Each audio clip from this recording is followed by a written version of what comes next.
भक्तों, आप सभी लोग जानते हैं कि 8 जनवरी 2026 यानी गुरुवार को पड़ रही है माघ मास की षष्ठी तिथि। और भक्तों, यह वह तिथि है जो माघ मास में पड़ने वाली सबसे बड़ी तिथि है, क्योंकि यह गुरुवार के दिन पड़ रही है और इसका बहुत ही बड़ा और विशेष महत्व होता है। पूज्य पंडितों और गुरुजी ने कहा है कि अगर कभी भी मौका लग जाए और माघ महीने की षष्ठी तिथि गुरुवार को पड़ जाए तो आप लोगों को 3 तुलसी पत्ते वाला उपाय तो अवश्य ही करना चाहिए। इन दोनों का संयोग बहुत ही कम आता है। इसी के साथ में गुरुजी ने अपनी शिव पुराण कथा में बताया है, जो हमारे हिंदू धर्म के 18 प्रमुख पुराणों में से एक है। भक्तों, इस दिन आपको 3 तुलसी पत्ते वाला उपाय तो आपको अवश्य ही करना चाहिए, क्योंकि ऐसा दिन पूरे साल में सिर्फ एक ही बार आता है। और भक्तों, आप सभी लोग जानते हो कि गुरुवार षष्ठी तिथि का अगर सबसे बड़ा कोई उपाय है तो वह 3 तुलसी पत्ते वाला उपाय है। तो भक्तों, गुरुवार षष्ठी तिथि के दिन आप लोगों को इस 3 तुलसी पत्ते वाला उपाय को जरूर करना है।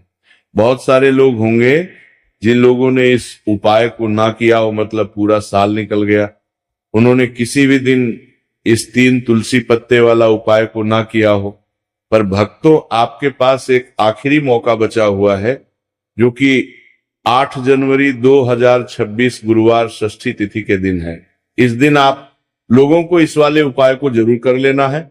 भले ही आपने महीने भर इस उपाय को ना किया हो, आपके पास महीने भर पर अगर आपने इस माघ महीने के गुरुवार षष्ठी तिथि के दिन अगर इस वाले उपाय को कर लिया तो आपको इस उपाय को करने का वो फल मिलेगा जिसकी आपने कभी कल्पना भी नहीं करी होगी।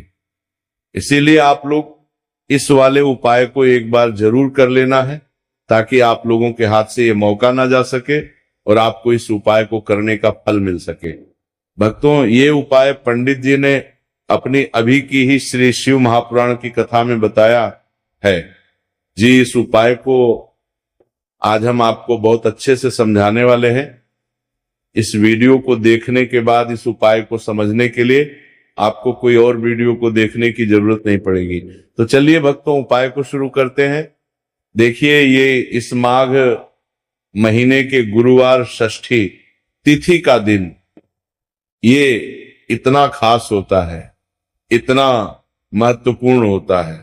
देखा गया कभी कभी बड़े बड़े पूजा पाठ अनुष्ठान से जो मनोकामना पूर्ण नहीं होते, वो माघ महीने की गुरुवार षष्ठी तिथि के दिन एक छोटे से उपाय करने से ही आपकी मनोकामना पूर्ण होती है। और बहुत सारे लोगों ने इस उपाय को किया भी है और उनको इस उपाय को करने का फल भी जरूर मिला है। अगर आप लोग भी इस उपाय को करना चाहते हैं तो आप इस उपाय को पहले अच्छे से समझ लेना, सुन लेना, उसके बाद करना। आपको इस उपाय का फल जरूर मिलेगा। और इस उपाय को कर लेने से आपके घर में चाहे किसी भी प्रकार की दुख और समस्या क्यों ना चल रही हो, आपको उसका कारण भी नहीं पता है कि भाई ये समस्या किस कारण से चल रही है, उसका कुछ भी कारण हो सकता है। जैसे पितृदोष हो सकता है या किसी भी तरह का मंगल दोष भी हो सकता है। तो इस दिन आप लोगों को ये वाला उपाय कर लेना है। ये एक ऐसा उपाय है जिस उपाय को अगर किसी विशेष दिन पर किया जाए तो भाई उस विशेष दिन का जो है वो तो हमें मिलता ही मिलता है, पर हमने उस दिन पर इस उपाय को किया है तो हमें उससे भी बड़ा फल मिलता है, और फल बहुत जल्दी मिलता है, क्योंकि आप इस उपाय को बहुत ही बड़े और विशेष दिन पर कर रहे हो। तो चलिए अब उपाय के बारे में बात करते हैं, लेकिन उससे पहले लोगों को ये जानना आवश्यक है कि आखिर ये उपाय किस समय करना है, किसको करना है और कैसे करना है। तो चलिए हम आगे आपको वीडियो में एक एक करके बता देते हैं, लेकिन उससे पहले अगर आप लोग हमारे चैनल पर पहली बार आए हैं या फिर मेरी आवाज आज पहली बार सुन रहे हैं तो हमारे चैनल को सब्सक्राइब जरूर कर लेना और इस वीडियो को लाइक करके कमेंट बॉक्स में श्री शिवाय नमस्तुभयम ओम नमः शिवाय जरूर टाइप कर देना। तो भक्तों, इस 3 तुलसी पत्ते वाला को हमें इस गुरुवार षष्ठी तिथि के दिन कैसे करना है, किसको करना है, किस समय करना है और कहां पर करना है, ये सारे सवालों के जवाब आपको इस वीडियो में मिल जाएंगे। और जो ये वीडियो देखेगा भाई, उसको 3 तुलसी पत्ते वाला उपाय जरूर करना चाहिए, क्योंकि इस दिन एक तुलसी पत्ते का भी बहुत ही बड़ा और विशेष महत्व होता है। और जब बात आ जाए 3 तुलसी पत्ते वाला उपाय की, तो ये सोने पर सुहागा वाली बात हो जाती है, और ये बहुत ही बड़ा हो जाता है इस गुरुवार षष्ठी तिथि का। तो अब भक्तों, इस 3 तुलसी पत्ते वाला उपाय को आखिर करना किसको है, सबसे पहले हम लोग वो बात जान लेते हैं। तो देखो, घर की जो बड़ी माताएं बहनें होती हैं, उन माताओं बहनों में से कोई भी एक बड़ी माता बहन इस वाले उपाय को कर सकती है। और भक्तों, अगर आप चाहे तो अपने घर में से सभी सदस्यों को भी इस उपाय को करवा सकते हैं। अगर किसी व्यक्ति की खुद की कोई मनोकामना है, खुद की कोई दुख और परेशानी है कि वो अपने लिए ही करना चाहता है, इस वाले उपाय को तो वो खुद अपने लिए भी कर सकता है।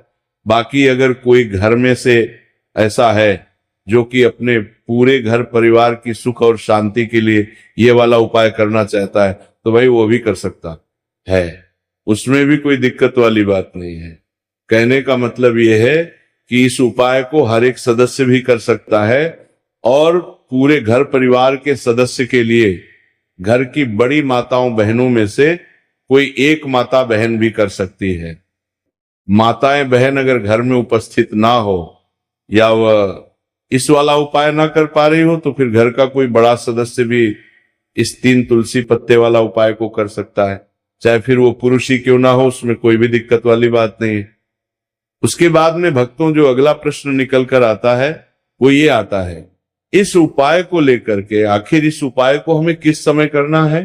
तो हम आपसे बस यही कहेंगे कि इस उपाय को आप सुबह के समय करेंगे तो ज्यादा बेहतर होगा। बाकी अगर प्रदोष काल शाम के समय भी करेंगे तो भी अच्छा होगा, उसमें कोई भी दिक्कत वाली बात नहीं है। तो अब भक्तों, जो अगली सबसे बड़ी और पूर्ण बात आती है वो ये आती है कि सुबह अगर हम उपाय को करेंगे तो हमें कितने बजे से लेकर कितने बजे तक के बीच में करना है, और शाम के समय प्रदोष काल में करेंगे तो हमें कितने बजे से लेकर कितने बजे के बीच में करना है। तो देखो, सुबह जितनी जल्दी हो सके आप उपाय को करने की कोशिश करना। बाकी अगर किसी कारणवश लेट भी हो जाओ, थोड़ी देर भी हो जाए, तो 10 या 11 बजे तक भी आप उपाय कर लेना, पर 12 बजे से ज्यादा देरी ना हो, ठीक है, बात का ध्यान रखना। उसके बाद में भक्तों, अगर शाम के समय प्रदोष काल की बात करें, प्रदोष काल के समय पुरादोष काल के विधान में ताल है, तो प्रदोष काल के भी बात करें, उसके बाद करते हैं काल का जो समय है होता है वह शाम के 6 बजे से शुरू हो जाता है। मतलब शाम के 6 बजे से लेकर 7 बजे के बीच का जो समय होता है, यह समय प्रदोष काल का समय होता है। तो आप इस उपाय को 7 या 8 बजे के बीच में भी कर सकते हो। मतलब शाम के 6 बजे से रात 8 बजे के बीच में आप कभी भी इस वाले उपाय को कर सकते हो, उसमें कोई भी दिक्कत वाली बात नहीं है। तो चलिए भक्तों, जान लेते हैं सबसे पहले उपाय के बारे में, जो कि है तुलसी जी के पत्तों का बहुत ही चमत्कारिक उपाय। देखिए, हम सभी के घरों में माता तुलसी का पौधा अवश्य ही होता है। तो देखिए, हमें तुलसी जी के पौधे से सबसे पहले तो 3 पत्ते तोड़ने हैं। तो देखिए, तुलसी जी के आपको 3 पत्ते तोड़ लेने हैं, और इन तुलसी जी के पत्तों को तोड़ने के बाद आपको एक चुटकी हल्दी भी अपने साथ में लेनी है।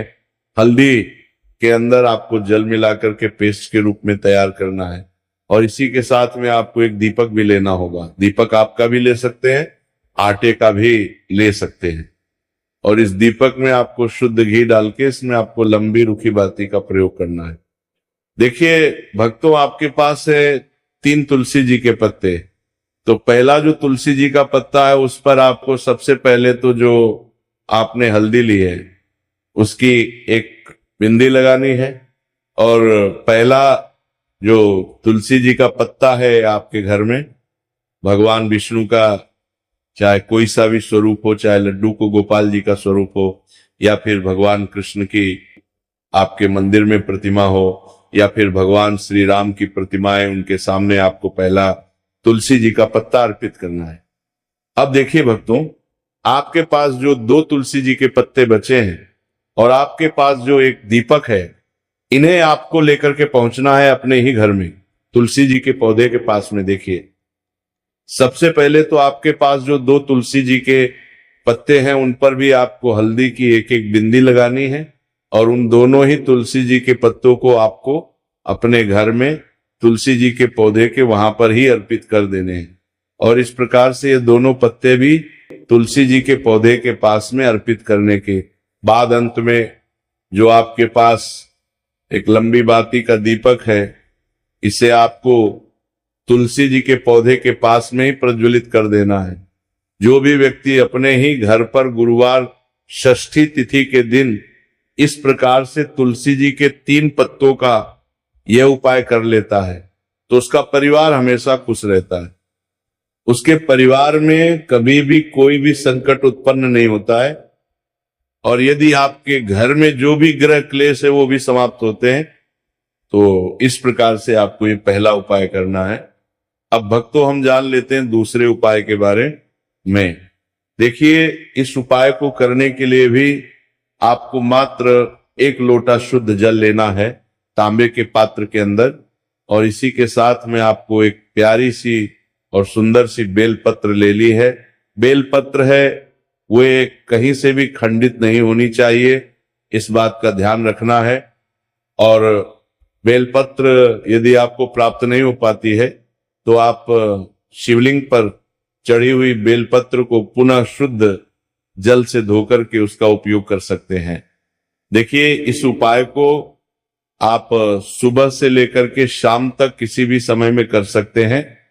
देखिए, मंदिर पहुंचने के बाद सबसे पहले तो आपके पास जो अपनी हथेली में रखना है और आपको कुंदकेश्वर महादेव से प्रार्थना है कि मेरे शरीर में या फिर मेरे परिवार के इस सदस्य के शरीर में कोई भी भारी रोग हो चुका है जिसमें उसे आराम नहीं मिल पा रहा है, डॉक्टरों को लगातार दिखा रहे हैं, दवाओं का लगातार सेवन कर रहे हैं, लेकिन बीमारी में आराम नहीं मिल पा रहा है। हे मेरे कुंदकेश्वर महादेव, मुझे अपनी बीमारी में आराम दिलाने की कृपा करें।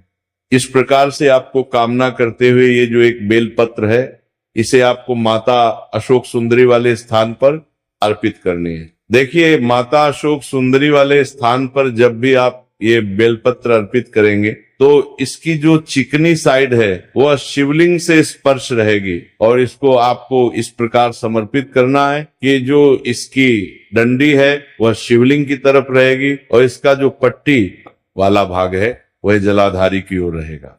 इस प्रकार से आपको ये एक बेलपत्री शिवलिंग पर अर्पित करनी है। इसके बाद आपके पास जो एक लोटा जल है उसे आपको सबसे पहले माता अशोक सुंदरी वाले स्थान पर अर्पित करना है। देखिए, आपको शिवलिंग के ऊपर जल अर्पित नहीं करना है, पूरा ही जल आपको धीरे धीरे जहां आपने बेलपत्र अर्पित की थी उसी के ऊपर आपको अर्पित करना है। जल को अर्पित करते समय लगातार आपको कुंदकेश्वर महादेव का स्मरण करते रहना है। देखिए, जैसे ये जल जलाधारी से होकर के बह करके आएगा तो इसे आपको थोड़ा सा किसी भी खाली पात्र में झेलने हैं और इस जल को आपको महादेव से यानी कि कुंदकेश्वर महादेव से औषधि स्वर प्राप्त कर लेना है और इसे आपको अपने घर लेकर के आ जाना है। अब देखिए, इस जल का आपको आचमन करना है। या तो आप बीमार है तो आपको इस जल का आचमन करना है या फिर घर का कोई भी सदस्य बीमार है तो उसे आपको कुंदकेश्वर महादेव का स्मरण करवाते हुए इस जल का आचमन करवा देना है। पूज्य गुरु जी ने बताया है कि जो भी व्यक्ति इस उपाय को 5 से 6 दिन इस प्रकार से कर लेता है तो उसकी जो बड़ी से बड़ी बीमारी है वो समाप्त होती है। देखिए, अब हम जान लेते हैं तीसरे उपाय के बारे में।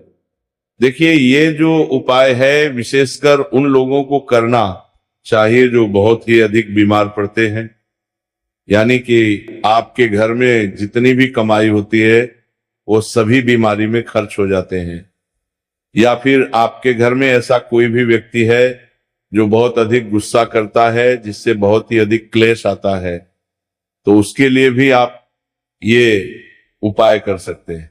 तो देखिए, इस उपाय को करने के लिए आपको गिन करके गुड़ के 7 टुकड़े लेने हैं। गुड़ के आपको 7 टुकड़े लेने हैं। देखिए, आपके घर में जो व्यक्ति बहुत अधिक बीमार रहता है या फिर कोई व्यक्ति बहुत अधिक गुस्सा करता है तो आपको ये जो 7 गुड़ के टुकड़े हैं अपने सीधे हाथ में रखना है और उस व्यक्ति के ऊपर से आपको घड़ी की दिशा में 7 बार सर से लेकर के पैर तक उतार लेने हैं। यानी कि उस व्यक्ति के सर से लेकर के पैर तक आपको इन गुड़ के टुकड़ों को 7 बार घड़ी की दिशा में घुमा लेना है। अब देखिए, इन गुड़ के टुकड़ों को बाहर घुमाने के बाद आपको लेकर के सीधे पहुंचना है भगवान शिव के मंदिर में। आपके घर में यदि शिवलिंग है तो वहां पर भी आप इस उपाय को कर सकते हैं या फिर मंदिर में भी इस उपाय को कर सकते हैं।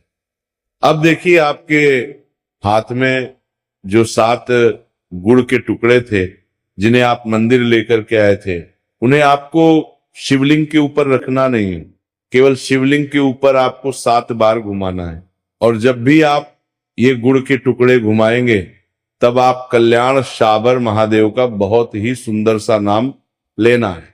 गुड़ के टुकड़ों को इस प्रकार से घुमाने के बाद आपको महादेव से प्रार्थना करनी है कि हे मेरे महादेव, कि ये जो मेरे परिवार का व्यक्ति है बहुत अधिक बीमार रहता है, बहुत अधिक गुस्सा करता है, क्रोध करता है, हमेशा चिड़चिड़ा रहता है, आप इसकी इस प्रकार की जो समस्याएं हैं उन्हें दूर करें।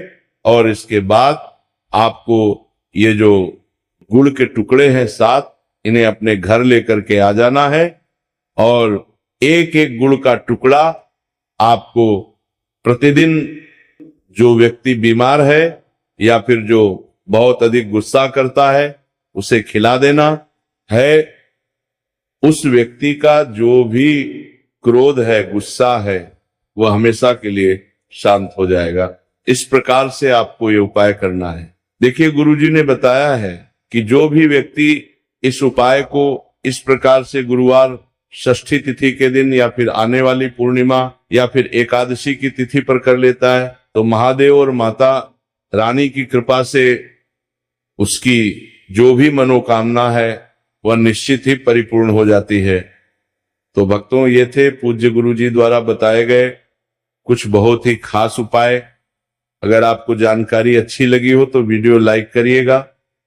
मिलते हैं फिर एक नए वीडियो के साथ। इससे बड़ी विश और मनोकामना भी पूरी हो जाती है जब आप मंगलवार वाले दिन इस पहले उपाय को कर लेते हैं। तो देखिए, आप सभी जानते हैं कि श्री हरि विष्णु जो है उन्हें तुलसी दल सबसे प्रिय है। बिना तुलसी माता के श्री हरि विष्णु अधूरे हैं और बिना तुलसी पत्तों के श्री हरि विष्णु का भोग अधूरा है।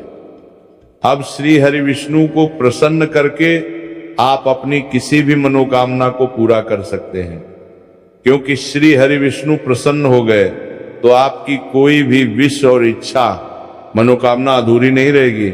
तो आपको तुलसी के 5 पत्ते लेने हैं। देखो, एकादशी के दिन तुलसी के पत्तों को नहीं तोड़ना है। अब ये 5 तुलसी के पत्ते जो आपने लिए हैं, ये 5 तुलसी के पत्ते आपको श्री हरि विष्णु को अर्पित करने हैं। अपने घर के मंदिर में ही ठीक है, ऐसा आपको करना है। आपके घर में श्री हरि विष्णु की कोई मूर्ति है, प्रतिमा है, वहां पर ये 5 तुलसी के पत्ते आप रखें और साथ ही साथ एक देसी घी का दीपक गोल बाती का आपको लगाना है और ओम नमो भगवते वासुदेवाय नमः इस मंत्र का आपको 11 बार जप करना है। देखो, मंत्र कौन सा है? ओम नमो भगवते वासुदेवाय नमः। और फिर श्री हरि विष्णु से अपनी विश, अपनी इच्छा, अपनी मनोकामना कह देना और फिर देखना आपकी विश और इच्छा, जो भी आपकी मनोकामना है, जो भी अपने जीवन में आपको चाहिए। अगर निर्धनता बहुत है, आप अपने घर से गरीबी को दूर करना चाहते हैं या फिर धन आपका बढ़ता नहीं, आप चाहते हैं कि आपका धन बढ़े या फिर आपके घर में फिजूल खर्ची बहुत होती है, पैसा आपके पास नहीं रुकता है, आप चाहते हैं कि पैसा आपके पास रुके, या फिर घर में कोई व्यक्ति ऐसा है जो बहुत बीमार रहता है या फिर किसी का विवाह नहीं हो पा रहा है, तो जो भी आपकी इच्छा है, जो भी आपके विश है, बस एक बार श्री हरि विष्णु से कह देना। क्योंकि मंगलवार भी इस दिन है, साथ ही साथ साल का सबसे बड़ा दिन है। यह दिन इतना उत्तम है कि जो आप श्री हरि विष्णु से मांग लेंगे, जो उनसे कह देना देंगे, वो आपकी विश, आपकी मनोकामना को बहुत जल्दी पूरा कर देंगे। तो ये पहला उपाय है। चलिए बात करते हैं दूसरे उपाय की। देखो, यदि आपके जीवन में आर्थिक संकट बहुत अधिक हो रहे हैं, धन की समस्या लगातार जीवन में बनी हुई है, एक एक रुपयों को प्राप्त करने के लिए आपको बहुत अधिक मेहनत कर रहे हैं, तो आज रात्रि में सोने से पहले आपको हो ये एक चमत्कारी दीपक का उपाय अवश्य करना है। या फिर यदि आपका जो व्यापार है, बिजनेस है, दुकान है, वो अच्छे से नहीं चल पा रही है, तो आज रात्रि में इस विशेष दीपक का उपाय आपको अवश्य करना चाहिए। देखो भक्तों, दीपक हमारे घर में सभी नकारात्मक शक्ति को बाहर करता है। ये उपाय आपको साल में केवल एक बार करने का ही मौका मिलता है। देखिए, इस उपाय के लिए आपको तुलसी जी की जो सूखी लकड़ी होती है उसे ले लेना है। देखिए भक्तों, यदि आपके पास पुरानी तुलसी जी की लकड़ी है तो उसे आप ले सकते हैं, और यदि आपके घर में तुलसी जी जो लकड़ी है वह सूखी हुई है तो उसकी लकड़ी आप तोड़ के इस्तेमाल कर सकते हैं। लेकिन आपको ध्यान रखना है कि सूर्यास्त से पहले ही आपको ये जो तुलसी जी की लकड़ी है इसे अवश्य ही तोड़ लेना है। तो इस उपाय के लिए आपको सबसे पहले तो एक मिट्टी का दीपक लेना होगा, चाहे तो आटे का दीपक भी ले सके, क्योंकि आटे का दीपक सभी दीपक में सर्वोत्तम माना गया है। इस दीपक के अंदर आपको शुद्ध घी का प्रयोग करना होगा, और इस दीपक के अंदर आपने जो तुलसी जी की लकड़ी ली है उसे भी रख देना है। लेकिन ये जो तुलसी जी की लकड़ी है इसमें आपको चारों तरफ अच्छे से घी लगा लेना है। देखिए, गुरु जी ने बताया है कि जो तुलसी जी की लकड़ी है, यदि आप उपाय करते हैं और बहुत ही शीघ्रता से जल जाती है, तो इसके लिए आपको एक कार्य करना है। आपको थोड़ी सी रुई ले लेनी है, और उस रुई को आपने जो तुलसी जी की लकड़ी ली है उस पर अच्छे से चारों तरफ लपेट देनी है। तुलसी जी की लकड़ी के ऊपर रुई लपेटने के बाद इसे आपको पूरा घी के अंदर डुबो लेना है। अब इसे आपको बाती के रूप में प्रयोग करना है। अब भक्तों, इस दीपक को आपको प्रज्वलित कहाँ करना है? तो इस दीपक को आपको या तो भगवान विष्णु के सामने प्रज्वलित करना होगा, या फिर आपको भगवान श्री राम के सामने प्रज्वलित करना होगा, या फिर भगवान कृष्ण के सामने, यानी कि भगवान विष्णु के जो भी अवतार हैं उनके सामने आप ये दीपक प्रज्वलित कर सकते हैं। या फिर आप इस दीपक को माता तुलसी जी के सामने भी प्रज्वलित कर सकते हैं। पूज्य गुरु जी ने बताया है कि जो भी व्यक्ति इस प्रकार से तुलसी जी की डंडी से दीप दान कर देता है उसके जीवन में कभी भी धन की समस्या नहीं होती। इसीलिए आपको ये पूरे साल में केवल एक बार ही मौका मिलता है। इस उपाय को करके देखना, आपकी सभी इच्छाएं जरूर पूर्ण होंगी। ये जो उपाय है रात्रि में सोने से पहले करना है। बात करते हैं, अब बताते हैं तुलसी के गमले में आपको वो कौन सी चीज डालनी है जिस उपाय को करने से आप अपने जीवन में महाधनी बन जाएंगे। इतना धन आपको मिलेगा कि कभी भी आपके धन में कमी नहीं आएगी, कभी भी आपका धन बर्बाद नहीं होगा।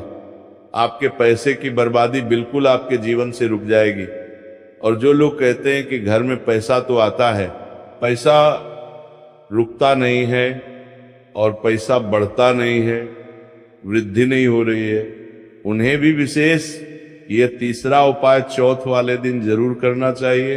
तो देखिए, पहले ही आपको बता दिया कि श्री हरि विष्णु की पूजा और उनका भोग, श्री मतलब तुलसी मैया के बिना अधूरा है ना, और तुलसी मैया जो है वह श्री हरि विष्णु के बिना अधूरी है। तो देखिए, जब भी आप तुलसी का कोई उपाय करेंगे तो सीधे सीधे आप श्री हरि विष्णु को प्रसन्न कर लेते हैं। अब व्यक्ति को, यानी जो भी व्यक्ति है, किस व्यक्ति को कितना धन देना है, ये श्री हरि विष्णु को कितना धन देना है, हरि विष्णु के हाथ में होता है। धन देने का काम माँ लक्ष्मी करती है, जो कि माँ तुलसी का ही एक रूप है। माँ तुलसी जो है ये माता लक्ष्मी का ही स्वरूप है ना। तो आपको करना क्या है, आपको लेनी है यहाँ पर हल्दी पिसी हुई, जो कि श्री हरि विष्णु से जुड़ी हुई है, आपके गुरु ग्रह से जुड़ी हुई है, आपकी कुंडली में गुरु को मजबूत करती है, सुख सौभाग्य को खींचने का काम करती है, धन को बढ़ाने का काम करती है। तो एक चुटकी पिसी हुई हल्दी आपको लेनी है, और ये पिसी हुई सूखी हल्दी आपको अपने गमले में, तुलसी का पौधा जिस गमले में लगा है उसमें अच्छे से इस हल्दी को डालना है, ठीक है ना। और ओम नमो भगवते वासुदेवाय नमः इस मंत्र का जाप करना है। कितनी बार? कम से कम 11 बार जाप करना है। ओम नमो भगवते वासुदेवाय नमः इस मंत्र का जाप करते रहना है। और हल्के हल्के से तुलसी के पौधे में आपको पूरे गमले में पीसी हुई हल्दी का छिड़काव करना है। तो देखिए, जो व्यक्ति इस उपाय को सकट चौथ के दिन कर लेता है, ऐसा समझ लीजिए अपने जीवन से नहीं आने वाली 7 पीढ़ियों के जीवन से निर्धनता और गरीबी को दूर कर देता है। क्योंकि हल्दी जो है ना, ये साधारण नहीं है। हल्दी इतनी उत्तम होती है कि रातों रात आपके जीवन में चमत्कार करती है। आपने देखा होगा कि कोई भी शादी होती है, विवाह होता है ना, कोई भी ऐसा शुभ काम हम करते हैं उसमें हल्दी जरूर लेते हैं। गृह प्रवेश जब हम करते हैं तो हल्दी